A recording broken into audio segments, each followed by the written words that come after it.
I let my stepmom and her kids celebrate their inheritance at Dad's funeral, then watch their faces when the real will was read. Dad died on a Tuesday. Victoria had the funeral planned by Thursday. We need to make this elegant, she announced, flipping through catering menus while I sat beside his hospital bed. Raymond would want something sophisticated. My father had been dead for 6 hours. His body was still warm when she started planning how to spend his money, already calculating which caterer would impress the right people and which flowers would photograph best for her social media tribute. Victoria had moved into our house when I was 15, arriving like a perfectly manicured tornado that destroyed everything in its path. She brought her twins, Ethan and Zoe, who were my age but acted like they owned the place from day one. Dad was so smitten with her bleached smile and yoga-toned body that he didn't notice how they'd systematically erased every trace of my mother from our home. The transformation didn't happen overnight. Victoria was too smart for that. She understood that dramatic changes would raise suspicions, so she worked slowly, methodically, like a surgeon removing healthy tissue one piece at a time. It started with small rearrangements. Victoria would move things while Dad was at work, claiming she was just organizing and making the space more functional. Mom's favorite coffee mug,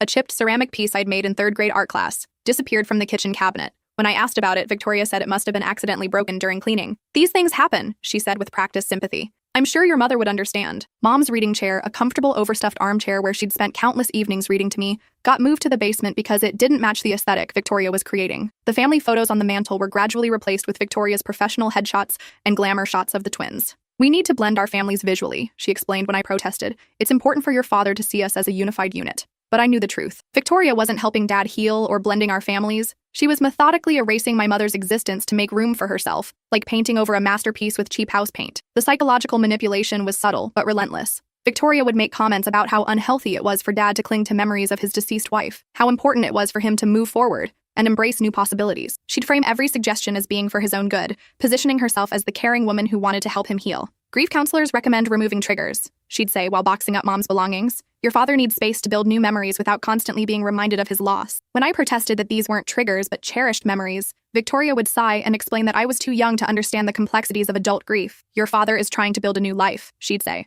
"Don't you want him to be happy?" The implication was clear. If I truly loved Dad, I'd support Victoria's efforts to replace everything my mother had been to him. Victoria was methodical in her approach to isolating Dad from his past. She started by suggesting that his old friends reminded him too much of his life with Mom, that seeing them was keeping him stuck in grief. She'd schedule conflicts whenever his longtime buddies wanted to get together, or she'd plan elaborate family activities that made it impossible for him to maintain his previous social connections. "Raymond needs to focus on the future," she'd tell people who called. "He's building something beautiful with our blended family." Within a year, Dad had lost touch with most of his longtime friends. Victoria replaced them with her own social circle, divorced women and their children who reinforced her narrative about moving on and embracing new beginnings. The financial manipulation began with small requests that seemed reasonable. Victoria needed money for the twins' school supplies, then their extracurricular activities, then their college preparation courses. Each request was framed as an investment in their shared future as a family. "Ethan has such potential," she'd say while showing Dad acceptance letters to expensive programs. "With the right opportunities, he could really make something of himself." Dad, who had always valued education and hard work, was happy to support what he believed were legitimate educational expenses.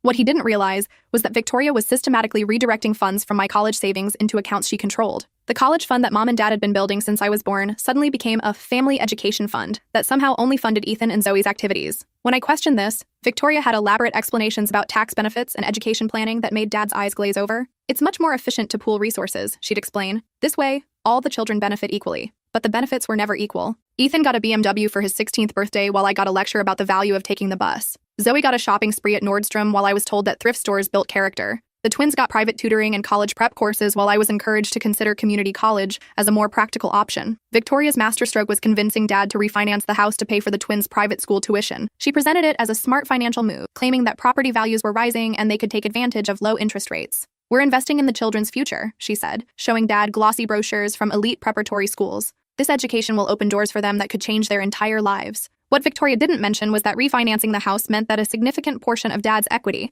that should have been part of my inheritance, was now tied up in monthly payments that would continue long after the twins graduated. By my senior year of high school, I felt like a stranger in my own home. Victoria had redecorated every room in beige and gold, claiming it was more sophisticated than Mom's warm blues and greens. She'd hired an interior designer who specialized in transitional spaces, apparently code for erasing all evidence that another woman had ever lived there. The designer, a rail-thin woman named Celeste who spoke in hushed tones about energy flow and emotional cleansing, worked with Victoria to create what they called a forward-looking environment. "We're helping your father release attachment to the past," Celeste explained when I found them rearranging Mom's china cabinet. "These new pieces will help him embrace the present moment." Mom's china cabinet, which had held 4 generations of family heirlooms, was replaced with a sleek modern display case filled with Victoria's collection of crystal wine glasses and designer ceramics. The family heirlooms were stored in the basement, temporarily, though Victoria made it clear she considered them outdated and impractical. The emotional manipulation reached its peak during my senior year. Victoria began a campaign to convince Dad that I was becoming rebellious and ungrateful, that I resented their happiness and was trying to sabotage their family unity. "She's at that age where girls test boundaries,"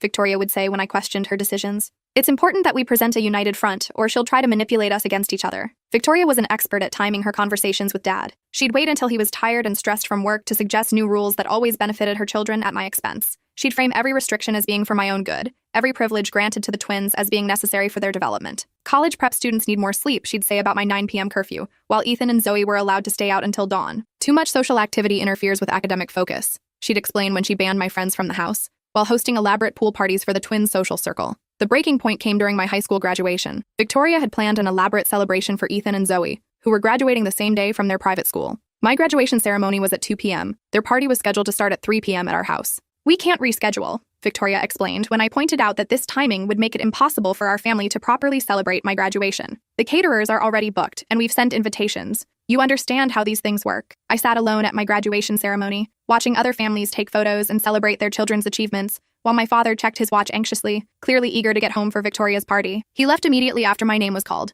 missing the scholarship award ceremony, where I received 3 additional grants for academic excellence. When I arrived home with my cap and gown, the house was full of people I didn't recognize, celebrating Ethan's admission to USC and Zoe's acceptance to the Fashion Institute of Technology. My graduation cap and gown were hanging forgotten on a kitchen chair while Ethan held court in the living room, discussing his future fraternity plans and the convertible Victoria had promised to buy him for college. "There she is," Victoria announced when she spotted me, her voice carrying that particular tone she used when she wanted to publicly diminish me while appearing supportive. "Our little scholar. Tell everyone about your community college plans." The laughter that followed felt like acid in my veins. I hadn't told anyone I was going to community college because I wasn't. I'd been accepted to Northwestern with a partial scholarship, but Victoria had been systematically undermining my plans by telling people I wasn't college material and that Dad couldn't afford to send me to a real university. That night, I overheard Victoria on the phone with her sister, discussing their long-term strategy with the kind of cold calculation that made my blood freeze. "Raymond's completely devoted now," she said, her voice carrying the satisfaction of someone whose plan was working perfectly. "He barely remembers what his first wife was like. I've been very careful to help him process his grief and move forward."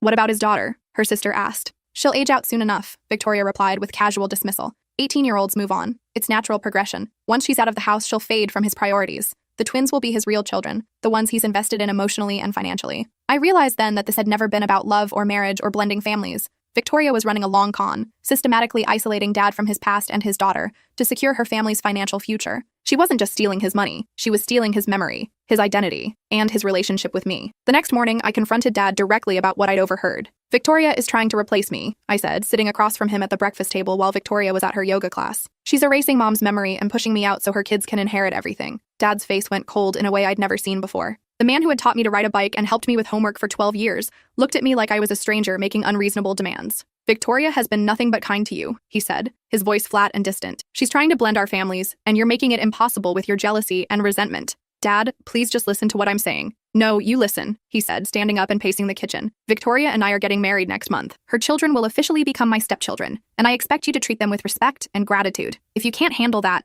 maybe it's time you found your own place." The wedding was small and elegant, held in our backyard among Mom's rose garden that Victoria had ripped out and replaced with minimalist landscaping. I wasn't asked to be in the wedding party. Instead, I served drinks to guests while Zoe played maid of honor, and Ethan walked Victoria down the aisle in place of her absent father. During the ceremony, Victoria wore Mom's wedding veil, the one piece of her wedding outfit that had survived Victoria's purge. When I asked Dad about it later, he said Victoria had found it in the attic and thought it would be a nice way to honor my mother's memory. "She's including your mother in our new beginning," he said, completely missing the violation of seeing another woman wear my mother's most precious possession. After the ceremony, Victoria pulled me aside with the kind of fake sympathy she'd perfected over the past 3 years. "I know this is difficult," she said, adjusting the veil that had no right to be on her head, "but your father and I want what's best for everyone. You're welcome here as long as you accept that things have changed permanently." What she meant was, fall in line or get out. I chose community college over student loans I couldn't afford and moved into a tiny studio apartment near campus. Dad helped with the deposit, but made it clear this was his final contribution to my independence. "Victoria thinks it's important you learn self-reliance," he explained while handing me a check that covered exactly 1 month's rent. "She believes too much financial support creates dependency." For the next 2 years, I watched from the outside as Victoria completed her takeover of Dad's life. His construction business,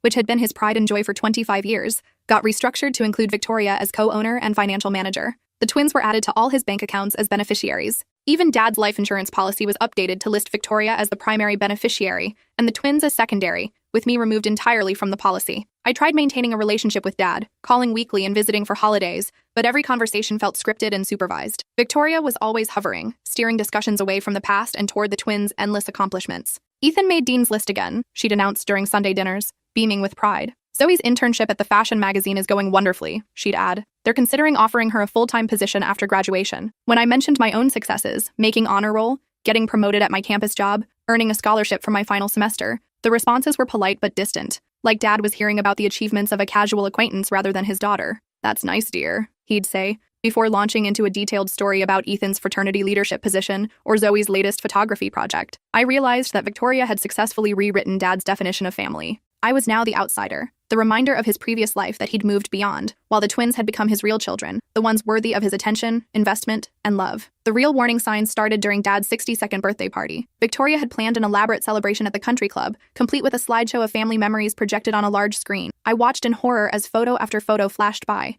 Every image was from the past 3 years. Not a single picture included my mother, or showed Dad and me together from before Victoria's arrival. The slideshow told a story of a man who had been lost and alone until a beautiful woman and her children saved him, giving him a new purpose and a complete family. It was revisionist history at its most cruel and effective. When I mentioned this omission to Dad privately, he looked genuinely confused. "Victoria worked so hard on that presentation," he said, seeming almost offended that I'd criticized her effort. "She probably just focused on recent memories, the happy times we've shared as a family." But I noticed other changes too, changes that went beyond emotional manipulation into something much more frightening. Dad seemed more forgetful than simple aging would explain, often losing track of conversations mid-sentence. He'd started napping more frequently and seemed unusually tired after meals, sometimes falling asleep in his chair during family dinners. When I expressed concern about these symptoms, Victoria quickly explained that he was just working too hard and experiencing the normal effects of getting older. "The business has been incredibly stressful," she said, her voice full of loving concern. "I keep telling him to slow down and delegate more, but you know how stubborn men can be about admitting they need help." Victoria had also taken over managing Dad's medications after he had what she described as a minor heart episode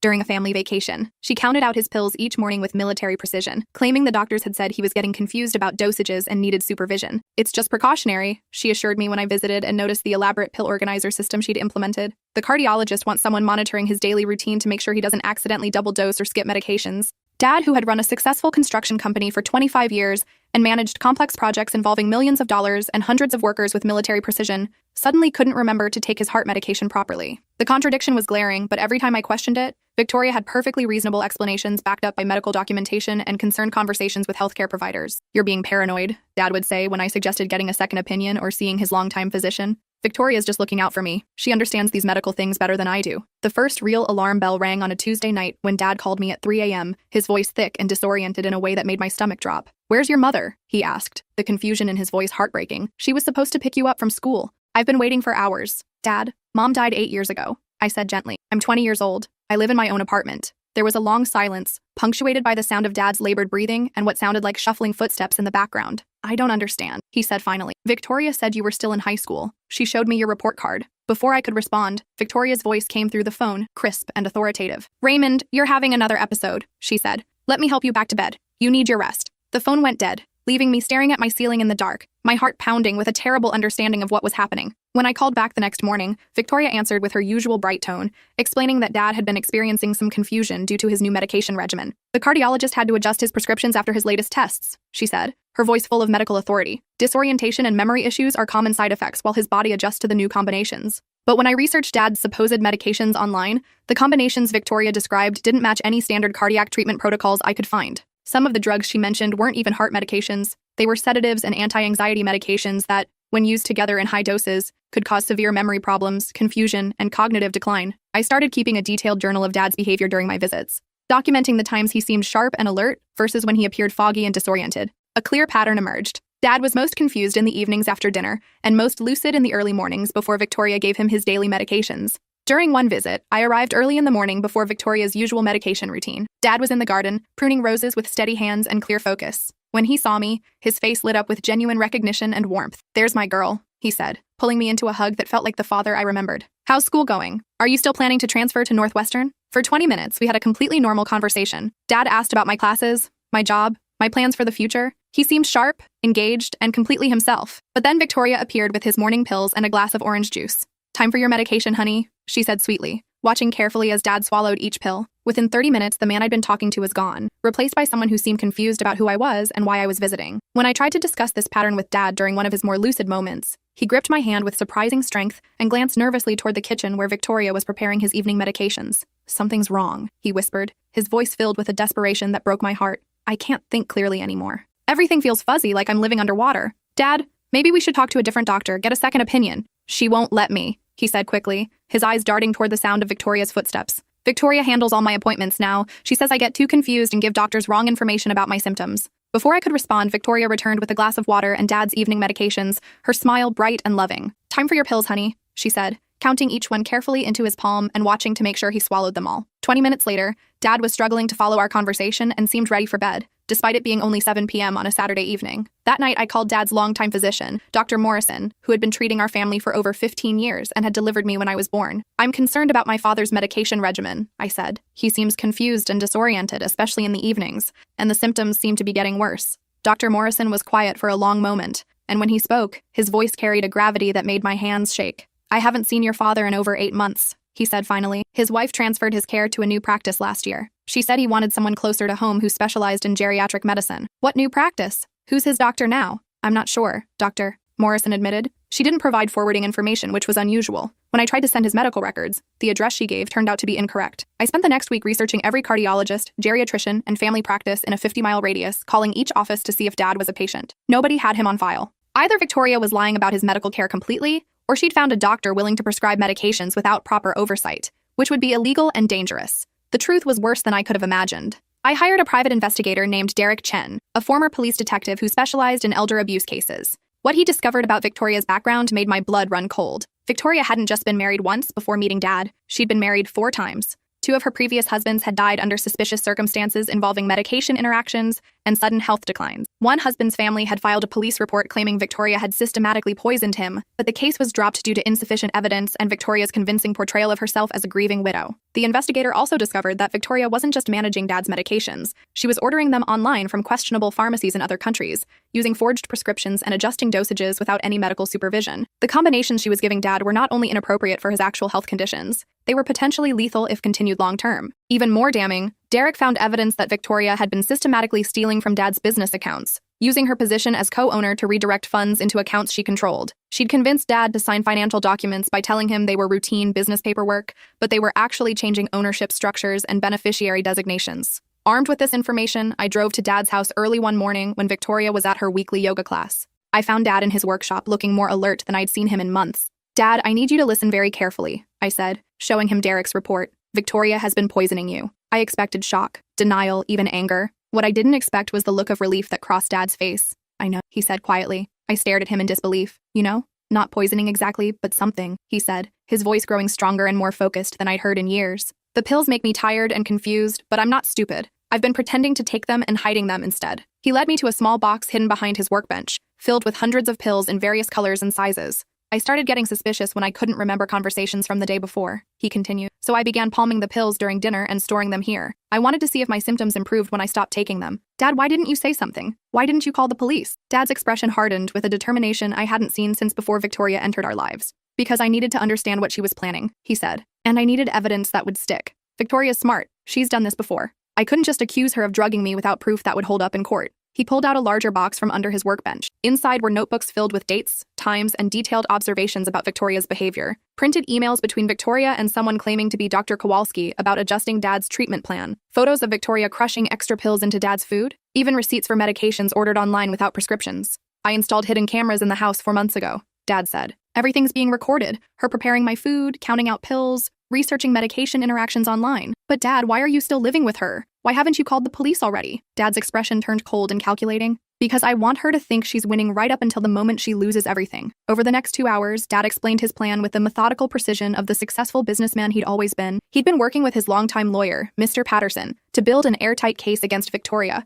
while appearing to be under her complete control. He'd secretly updated his will, gathered evidence of her crimes, and arranged for everything to be revealed immediately after his death. "But Dad, what if she actually kills you? What if you miscalculate and she gives you too much of something?" "She won't," he said with absolute certainty. "Murder investigations involve autopsies and scrutiny. She's too smart for that. She's planning a longer game. Keep me medicated and compliant until I'm completely dependent on her, then gradually increase dosages until my heart gives out from what appears to be natural causes. She figures she has another year or two to make it look completely natural. How can you be sure about her timeline? Dad showed me intercepted emails between Victoria and her sister, printed from her personal account that he'd gained access to by installing monitoring software on their shared computer. She wants to make sure the twins are established as my legal heirs first, he said, pointing to specific conversation. I'm supposed to adopt them officially, update all my insurance policies, and then die of apparent heart failure just after she's secured as the primary beneficiary of everything. The plan was diabolical in its patience and precision. Victoria wasn't just planning to kill Dad. She was methodically setting up a scenario where his death would appear natural, inevitable, and completely unrelated to her actions.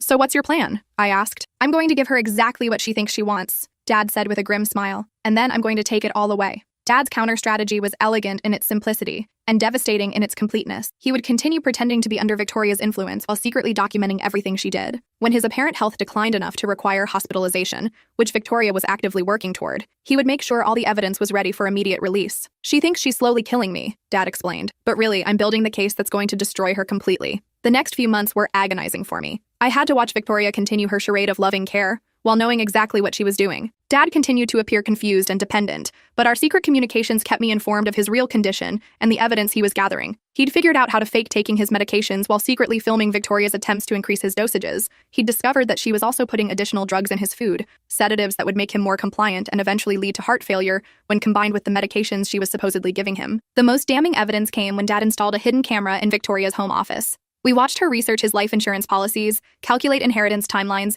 and even practice her grieving widow routine in the mirror. In one particularly chilling recording, she was on the phone with someone discussing the best way to increase Dad's medication without raising medical suspicion. The heart condition gives us perfect cover, she said, checking notes she'd made about drug interactions. A little extra stress, some medication conflicts, and it'll look completely natural. No one questions a heart attack in a man his age. Dad also discovered that Victoria had been forging his signature on financial documents for over a year, gradually transferring assets into accounts she controlled. She'd convinced him to sign papers by telling him they were routine business documents or insurance updates, but they were actually changing beneficiaries and ownership structures throughout his entire financial portfolio. She's been planning this for over 3 years, Dad told me during one of our secret meetings at a coffee shop across town. Every document, every conversation, every medication, it's all been building toward the moment when I die, and she inherits everything. The final piece of evidence came when Dad hired a forensic accountant to trace all the financial transfers Victoria had orchestrated. The theft was systematic and extensive. She'd stolen over $400,000 from his business accounts and redirected his investment income into funds she managed. As Dad's apparent health declined, Victoria's behavior became more brazen and confident. She started making concrete plans for after his death, including renovations to the house,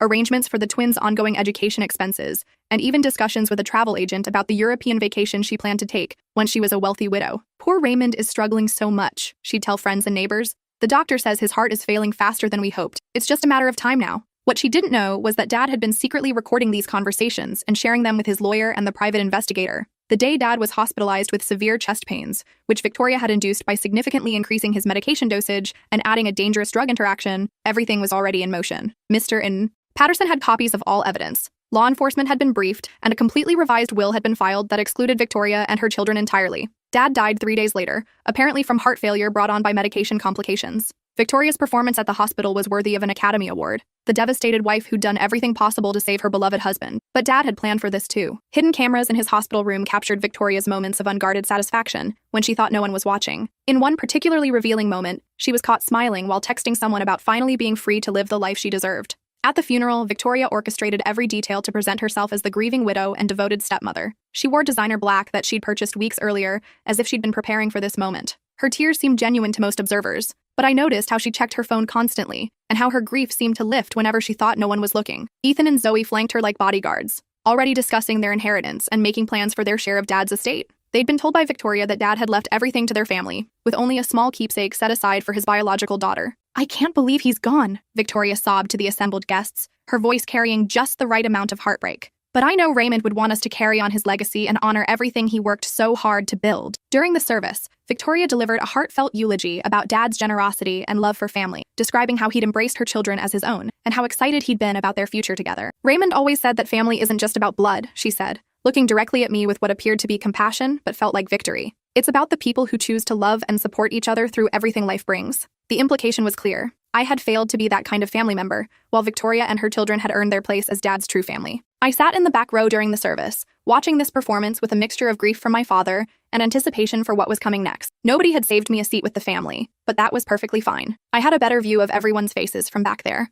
After the burial, everyone gathered at Dad's house. which Victoria had already begun referring to as her house. She'd started rearranging furniture that morning, moving Dad's favorite reading chair to make room for a bar setup where guests could gather and share memories. "The will reading is just a formality," I heard her whisper to her sister while they arranged flowers. "Raymond left everything to me and the kids. The poor thing will probably get some small keepsake to remember him by." Victoria was already making concrete plans for her new life. She'd secretly hired an interior designer to completely renovate the house, including turning Dad's workshop into a yoga studio and converting the garage into a guest suite for when her mother visited. She'd also been in contact with a realtor about the possibility of selling the house and moving somewhere more luxurious. Zoe was discussing her room renovation plans with the designer Victoria had brought to the reception, talking about converting Dad's office into her personal study space. Ethan was researching which of Dad's classic cars he wanted to sell first to fund his spring break trip to Europe and a new apartment near his university. Victoria spent most of the reception on the phone with her financial advisor, discussing how quickly she could access Dad's accounts and whether she needed to maintain his construction business or could liquidate it immediately for maximum profit. "The construction company will be worth more if we sell the assets separately," she said,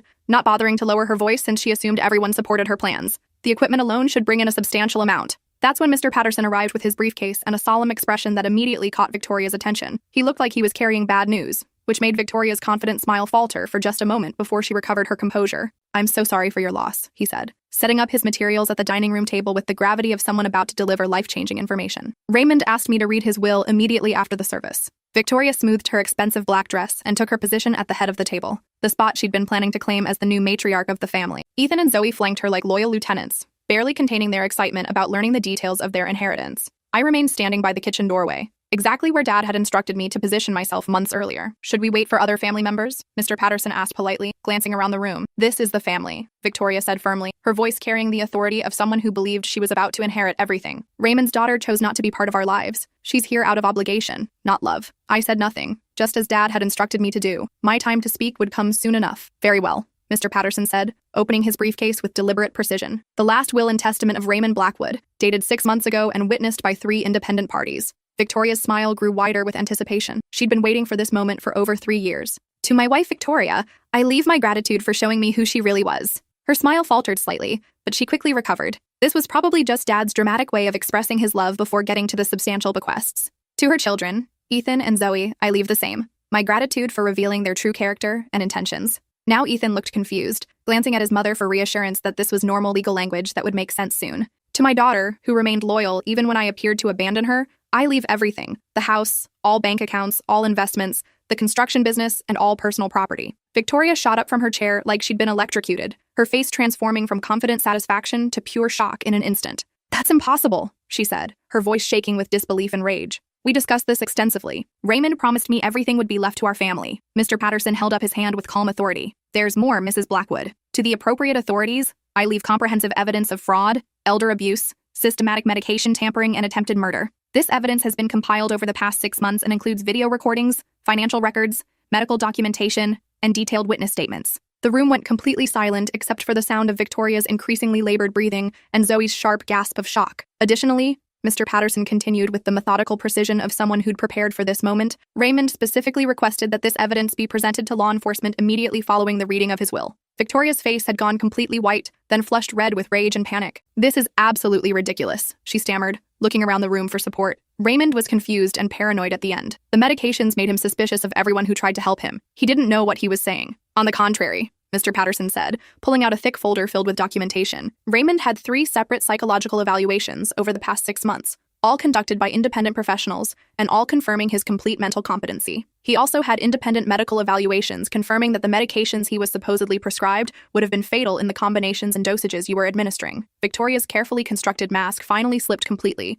revealing the cold calculation underneath. "You can't prove anything," she hissed, no longer bothering to maintain her grieving widow act. Mr. Patterson pulled out a tablet computer and pressed play. Victoria's face appeared on the screen, clearly visible as she crushed additional pills into Dad's evening soup while he napped in his recliner. "You poisoned him," I said quietly, speaking for the first time since the reading began. The room erupted into chaos. Ethan and Zoe started shouting questions at their mother. Victoria's sister began crying and demanding explanations. The remaining funeral guests stood in stunned silence, processing the revelation that they'd been attending the funeral of a murder victim. "The next video shows Mrs. Blackwood researching lethal drug combinations on her computer," Mr. Patterson continued with professional calm. "And here she is practicing her widow performance in the mirror, including the specific phrases she planned to use when discussing Raymond's death." Victoria lunged for the tablet, but Mr. Patterson was expecting the reaction and smoothly moved it out of her reach. "These are copies," he said. "The original evidence is already with the district attorney's office. I want a lawyer, Victoria said, her voice now completely cold and calculating, all pretense of grief abandoned. That's certainly your right, said Detective Martinez,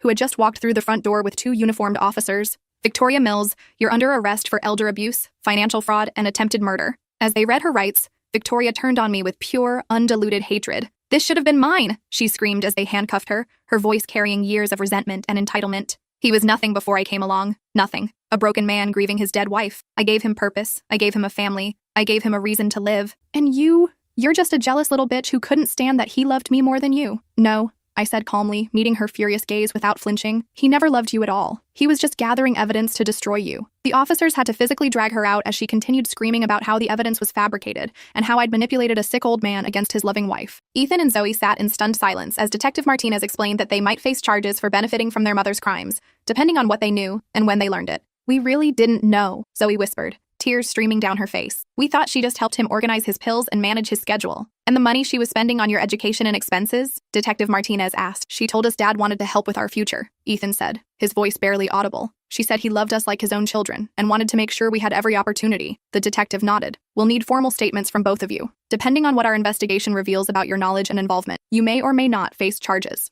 After the police left with Victoria, the remaining guests slowly departed, leaving me alone with Ethan and Zoe. They looked young and lost. Nothing like the confident teenagers who'd been planning their inheritance just hours earlier. The house is mine now, I said, not unkindly, but firmly. You have until the end of the month to figure out where you're going. We understand, Ethan said quietly, and we're sorry about everything. We never meant for anyone to get hurt. Your mother systematically poisoned my father for 3 years, I replied. Whether you meant for it to happen doesn't change what did happen. That night, I sat in Dad's workshop with his hidden notebook, reading the final entries he'd made before entering the hospital for the last time. On the last page, he'd written a letter to me in his careful handwriting. Kiddo, if you're reading this, then justice worked exactly the way it was supposed to. I know I wasn't the father you deserved these past few years. I had to let Victoria think she was winning so I could gather enough evidence to destroy her completely. I know it looked like I'd forgotten about you, like I'd chosen her family over my own daughter, but everything I did was to protect what matters most, you and the truth about what kind of person your mother really was. Victoria tried to erase your mom from our lives, but love isn't that easy to kill. Your mother's strength lives in you, and that's what made it possible for me to be strong enough to fight back. The house is yours,